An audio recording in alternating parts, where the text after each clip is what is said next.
What is infringement of copyright. Copyright का infringement जो होता है वो क्या है? व्हाट आर द एक्सेप्शन, इसका एक्सेप्शन क्या है? एक्सप्लेन करिए with the help of doctrines of fair uses.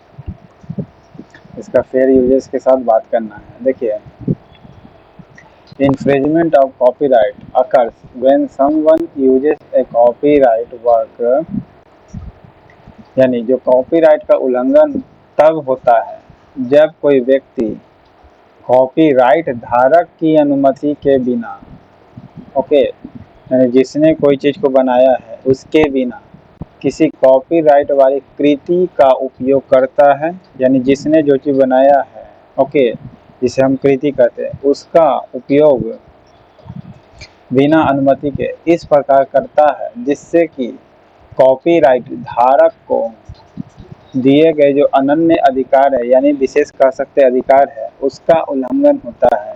Okay, इन अनन्य अधिकारों से आमतौर पर कॉपीराइट की गई सामग्री, ओके, कॉपीराइट की गई सामग्री के आधार पर पुनरुत्पादन, वितरण, प्रदर्शन प्रदर्शन या व्युत्पन्न कृतियां बनाने का अधिकार शामिल होता है।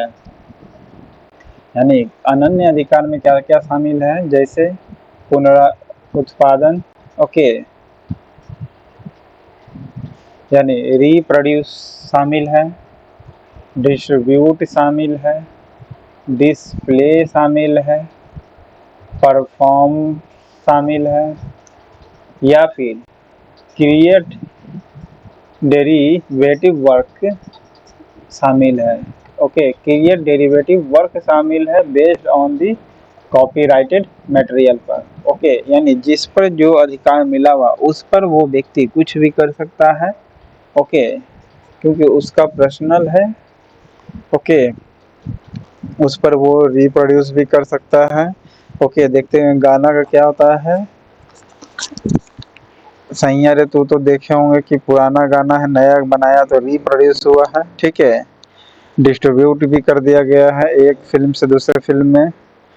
डिस्प्ले, अगर सेम सीन है बस आदमी बदलाया है तो डिस्प्ले भी कर दिया जाएगा, ठीक है। एक्टिंग भी देख सकते हैं, अगर सेम एक्टिंग है बरसात के साथ, वह उसी फिल्म में है उसी गाने के साथ, और इसी गाने में भी अगर बरसात हो रहा है तो परफॉर्म के अंतर्गत में भी ले लीजिएगा। या फिर create derivative work based on the copyrighted material पर। ओके, ये अनन्य अधिकार है। Okay, infringement of copyright occurs when someone uses a copyrighted work without permission of the copyrighted holder। Okay, यानी बिना परमिशन के कॉपीराइट होल्डर्स से क्या करना, उसका सामान को कॉपीराइटेड वर्क करना। ओके, इन अ वे तब क्या हो जाएगा, दैट वायलेटेड हो जाएगा, ठीक है। क्या हो जाएगा, ये जो राइट मिला हुआ है उसके राइट को क्या होगा, वायलेटेड हो जाएगा। ओके, उसके राइट को क्या हो रहा है, वायलेट हो रहा है। दैट एक्सक्लूसिवली राइट गारंटेड है। ओके, एक्सक्लूसिवली राइट गारंटेड किया जाता है टू दी कॉपीराइट होल्डर का। ओके, कॉपीराइट उल्लंघन के अपवादों में अक्सर इन अनन्य अधिकार पर जो सीमाएं हैं, यानी अनन्य जो अधिकार है, ओके, अनन्य अधिकार में बताए थे reproduce, distribute, okay, display, perform या create derivative work based on the copyright material पर है जो, ओके, उस पर जो अनन्य अधिकार की सीमाएं हैं और अपवाद शामिल होते हैं। ओके, कॉपीराइट उल्लंघन के अपवाद में अक्सर इन अनन्य अधिकार पर सीमाएं और अपवाद शामिल होते हैं, यानी जो अन्य अनन्य अधिकार दिए गए उस पर सीमा होती है, यानी लिमिटेशन होती है, और अपवाद भी होती है जो कॉपीराइट की कृतियों के कुछ उपयोग को, ये कॉपीराइट जो इस पर दिया गया उस पर उसकी कुछ उपयोगों को बिना अनुमति के करने की अनुमति देते हैं। यानी कुछ अपवाद के साथ क्या किया जाता है, अनुमति देता है। पर इन अनन्य अधिकार की सीमाएं होती है। ओके, क्या सीमाएं होती है, और कुछ अपवाद भी है। जैसे कॉपीराइट की गई जो कृति है उसका कुछ उपयोग को बिना अनुमति के करने की अनुमति देता है। यानी कुछ उपयोग को आप बिना अनुमति के उपयोग कर सकते हैं, कुछ का। ओके, इना की पूरा का तब कह सकते कि कॉपीराइट का उल्लंघन नहीं हुआ है। ओके, साथ ही साथ एक प्रमुख अपवाद उचित उपयोग का सिद्धांत है। ओके, अपवाद क्या है इसका, यूज करना है तो उचित तरीके से करना है। ओके, उचित उपयोग करना है, उचित उपयोग का इसमें सिद्धांत लागू होता है। ओके, विशेष रूप से संयुक्त राज्य अमेरिका में खासकर। ओके, तो यही एक्सेप्शन है कॉपीराइट इन्फ्रिंजमेंट का। ओके, इन्वॉल्व लिमिटेशन है, इसमें क्या है, लिमिटेशन इन्वॉल्व होगा and exception to this exclusive right. Okay, कुछ एक्सेप्शन के साथ एक्सक्लूसिव राइट भी दिया गया है, लिमिटेशन और एक्सेप्शन के साथ। ओके, लिमिटेशन और एक्सेप्शन क्या है, यानी अपवाद क्या है, which allow to for certain uses. Okay, certain use कर सकते हैं आप, यानी कुछ यूजेस कर सकते हैं ऑफ कॉपीराइट वर्क का। ओके, सर्टन यूज कर सकते हैं आप कॉपीराइटेड वर्क का। ओके, कॉपीराइटेड जो वर्क है उसका सर्टन यूजेस कर सकते हैं विदाउट नीडिंग परमिशन। ओके, बिना जरूरी परमिशन के। ओके, बिना कुछ परमिशन के आप उसको क्या कर सकते हैं, सर्टन यूजेस कर सकते हैं विदाउट नीडिंग परमिशन के।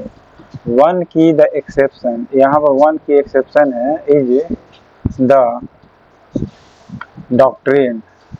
वन की एक्सेप्शन क्या है कि डॉक्ट्रिन्स ऑफ फेयर यूज होना चाहिए। ओके, इसका यूज कैसा होना चाहिए, डॉक्ट्रिन ऑफ फेयर यूजेस के लिए होना चाहिए, पार्टिकुलरली खासकर इन यूनाइटेड स्टेट में होना चाहिए। ओके, डॉक्ट्रिन इसमें क्या है, एक्सेप्शन ये है कि फेयर यूजेस करना है। ओके, पार्टिकुलरली यूनाइटेड स्टेट में है ये नियम। दूसरा है कि उचित उपयोग का सिद्धांत। ओके, उचित उपयोग का सिद्धांत क्या है, जैसे डॉक्ट्रिन्स ऑफ फेयर यूजेस का, ये under 107 of the US copyright act भी कह सकते हैं। Okay, under section 107। ओके, 107 की का जो सेक्शन है यूएस कॉपीराइटेड का एक्ट का। ओके, इसमें फेयर यूजेस का दिया हुआ है। Okay, doctrines of fair uses के बारे में दिया गया है। इसमें बताया गया है कि कॉपीराइट धारक से अनुमति प्राप्त किए बिना ही, ओके, कॉपीराइट की गई सामग्री के सीमित उपयोग की अनुमति देता है। ओके, क्या करता है ये परमिट 107 क्या करता कहता है कि परमिट करता है limited uses. Okay, limited use कर सकते ऑफ द कॉपीराइटेड मटेरियल का विदाउट ऑब्टेनिंग परमिशन। ओके, बिना कोई परमिशन प्राप्त किए। ओके, बिना कॉपीराइट की सामग्री के सीमित उपयोग की अनुमति देता है। ओके, उचित उपयोग का निर्धारण 4 कारकों पर विचार करके किया जाता है। ओके, फेयर यूजेस जो है यहाँ पर यूज करने का, इसमें determine by the considering 4 factor. Okay, 4 factor use किया जाता है यहाँ पर। डिटरमाइन कितने फैक्टर पर कंसीडर किया जाता है, 4 फैक्टर पर। ओके, डिटरमाइन यहाँ पर करना है, consider 4 factor. Okay, determine by considering 4 factor, क्या क्या है इसका उपयोग का 4 कारकों का विचार करके किया जाता है। पहला है उपयोग का उद्देश्य और स्वरूप। ओके, यानी purpose and character of use का, इसका पर्पस क्या है, इसका कैरेक्टर क्या है, ये देखना है। ओके, पर्पस एंड कैरेक्टर देखना है। ओके, क्या उपयोग व्यावसायिक है या गैर लाभकारी शैक्षणिक उद्देश्य के लिए किया गया है। ओके, इसमें ये देखना है पर्पस और कैरेक्टर में कि क्या इसे कॉमर्शियल तरीके से यूज किया गया है या फिर नॉन प्रॉफिट एजुकेशनल पर्पस के लिए यूज किया गया है। Okay, non profit educational purpose के लिए यूज किया गया है। पहला कैरेक्टर में ये देखना कि पर्पस एंड कैरेक्टर क्या है इसका। दूसरा, nature of the copyrighted work कैसा है। Okay, nature of the copyrighted work कैसा है, इसमें ये देखना है कि if the work is effectual है या क्रिएटिव होना चाहिए। Okay, nature of the copyrighted work में ये देखना है क्या कार्य तथ्यात्मक है या रचनात्मक है कि नहीं है। ओके, इसमें देखना है कि if the work is factual होना चाहिए या क्रिएटिव होना चाहिए। ओके, क्या इसमें देखना है, तो nature of the copyrighted work में ये देखना है कि क्या कार्य तथ्यात्मक है या रचनात्मक है कि नहीं, यानी फैक्चुअल बेस होना चाहिए या क्रिएटिव बेस होना चाहिए। ओके, क्या कार्य तथ्यात्मक है या रचनात्मक है कि नहीं, ये देखना है।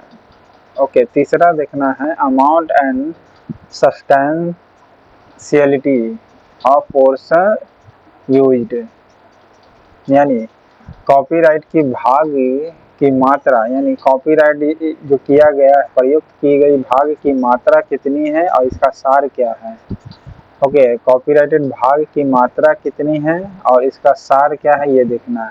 ओके, इसमें ये देखना है कि संपूर्ण कृति के संबंध में कृति का कितना भाग यूज किया गया है, यानी कितना किसी क्वांटिटी चीज का यूज किया गया, ये देखना है। ठीक है, इसलिए नाम इसका amount and substantiality of the portion use. Okay, यानी प्रयुक्त भाग की मात्रा और सार।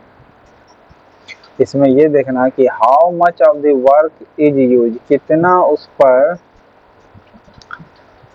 काम के लिए यूज किया गया है in the relation of the whole. Okay, यानी संपूर्ण कृति के संबंध में कृति का कितना भाग उपयोग किया गया है। Okay, how much of the work is use, यानी जो वर्क किया गया है उसका कितना यूज किया गया in the relation to the whole, यानी पूरे पोर्शन में देखना ये कि कितना इसे यूज किया गया है, ये देखना है। चौथा ये देखना है कि बाजार का प्रभाव क्या हुआ इसका। बाजार का प्रभाव में ये देखना है कि क्या उपयोग मूल कृति के बाजार को प्रभावित करता है कि नहीं।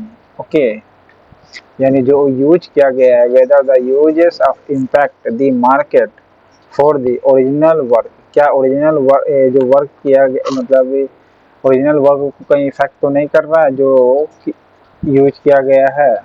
ओके, यानी क्या उपयोग मूल कृति के बाजार को प्रभावित करता है कि नहीं, यानी जो उपयोग किया गया है वो क्या मूल कृति के बाजार को प्रभावित करता है कि नहीं करता, ये देखना इफेक्ट ऑन द मार्केट पर। ओके, चौथा पोर्शन में यही देखना है कि इफेक्ट ऑन द मार्केट में क्या, whether the use impact, whether the use impact देखना है। ओके, इम्पैक्ट देखना है the market for the original work. Okay, original work पर मार्केट पर इफेक्ट कितना डाला है जो आपने यूज किया है। ओके, जो आपने यूज किया है उसके ओरिजिनल मार्केट पर क्या प्रभाव देखा है, ये देखना होता है। यही चार फैक्टर आपको देखना है। ओके, यानी उचित उपयोग के उदाहरण में आलोचना, टिप्पणी, समाचार रिपोर्टिंग, शिक्षण, छात्रवृत्ति या शोध शामिल है। ओके, यानी अगर आप इसको यूज कर सकते किसके किसके रूप में क्रिटिसिज्म के रूप में यूज कर सकते हैं। Example of the fair uses में। ओके, फेयर यूजेस में कौन कौन शामिल किया गया है, क्रिटिसिज्म में यूज किया गया है, कमेंट भी कर सकते हैं। ठीक है, न्यूज रिपोर्टिंग भी कर सकते हैं, इस पर न्यूज रिपोर्टिंग भी कर सकते हैं, कमेंट भी कर सकते हैं। जैसे किसी गाना पर कमेंट नहीं करते हैं या क्रिटिसिज्म अच्छा नहीं बना है या खराब बना है, ये कर सकते हैं। या फिर न्यूज रिपोर्टिंग भी कर सकते हैं, ये गाना बना है, कौन कौन है इसमें, ये सब न्यूज़ सुनाया जाता है। या फिर टीचिंग भी कर सकते हैं। ओके, ये फेयर यूजेस के अंतर्गत में आ सकता है टीचिंग पर्पस के लिए भी यूज कर सकते हैं और स्कॉलरशिप के लिए भी यूज कर सकते हैं, स्कॉलरशिप के लिए भी कर सकते हैं या फिर रिसर्च के लिए भी कर सकते हैं इसका यूज। ओके, रिसर्च के लिए भी कर सकते हैं। यही आपका उचित उपयोग का अनुप्रयोग अक्सर संदर्भ पर निर्भर करता है और मामला दर मामला आधार पर तय किया जाता है। ओके, मामला दर मामला आधार यानी बेस क्या बनाएगा उस पर तय किया जाता है। कोई भी मामला आता है तो उसका आधार क्या तय किया गया ये देखना होता है। तो the application of the fair uses यानी फेयर यूजेस का जो एप्लीकेशन है इज ऑफ्टन, ओके, ये प्रायः देखा जाता है कॉन्टेक्स्ट डिपेंडेंट। ओके, क्या देखा जाता है? कॉन्टेक्स्ट डिपेंडेंट देखा जाता है कि कैसा कॉन्टेक्स्ट है इस पर देखना होता है। एंड डिसाइडेड किया जाता है on A case by case basis पर। ओके, डिसाइडेड किया जाता है केस बाय केस बेसिस पर। ओके, यही आपका क्या है? Infringement of the copy right का है। ओके।